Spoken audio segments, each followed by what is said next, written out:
Bonjour à tous, alors aujourd'hui nous nous retrouvons pour une nouvelle vidéo, donc avec le problème 215, trouver le kème plus grand élément d'un array.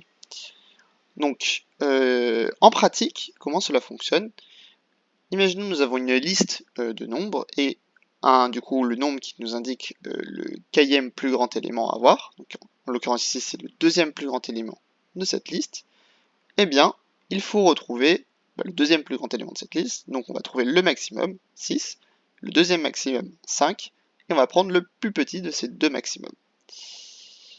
Donc, si jamais nous utilisions une solution assez basique, assez brute force, trouver le maximum ou le minimum d'un array, c'est une complexité en grand O de n. Il faut parcourir tous les nombres pour savoir si jamais ils sont plus ou moins.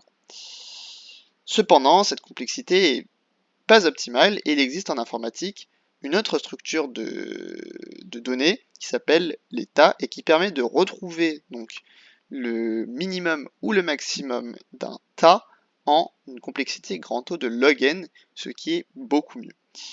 C'est donc ce que nous allons faire et nous allons donc transformer notre liste nums en, en tas. Donc, en général, on préfère manier des minima parce que c'est plus classique. Et donc, c'est pas grave, si on doit trouver le kème plus grand élément, c'est strictement équivalent à trouver le kème plus petit élément de la liste opposée. Donc, première étape, on va créer heap qui est tout simplement composé des opposés. Des opposés des éléments de la liste nums. Donc, -x for x in nums. Ensuite, nous allons transformer cette liste en tas. Donc pour cela, nous avons une librairie heapq qui nous permet de transformer heap en tas. Et donc ça va nous donner le tas que nous souhaitions. Et il existe une fonction dans la librairie heapq qui nous permet de trouver la liste des k plus petits éléments. Et donc c'est ça qu'on va utiliser. Sauf que nous avons transformé heap en nous avions transformé heap. Heap correspond à la liste des opposés de nums. Donc nous ce qu'on souhaite avoir, ce n'est pas le kème plus petit élément, mais c'est l'opposé du kème plus petit élément.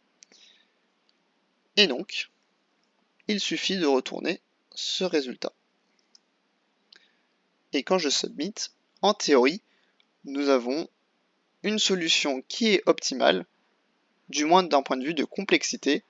D'un point de vue de mémoire, elle n'est pas optimale, car comme je vous l'ai dit, dans la librairie heapq, il y a une autre fonction qui existe, qui est heapq.nlargest, qui aurait permis de ne pas passer par le stockage d'une liste des opposés. Sauf que je voulais quand même vous transmettre cette petite astuce parce qu'en pratique, on travaille souvent avec des minima plutôt qu'avec des maxima. Et c'est une petite astuce qui permet de garder cette convention qu'on utilise en pratique.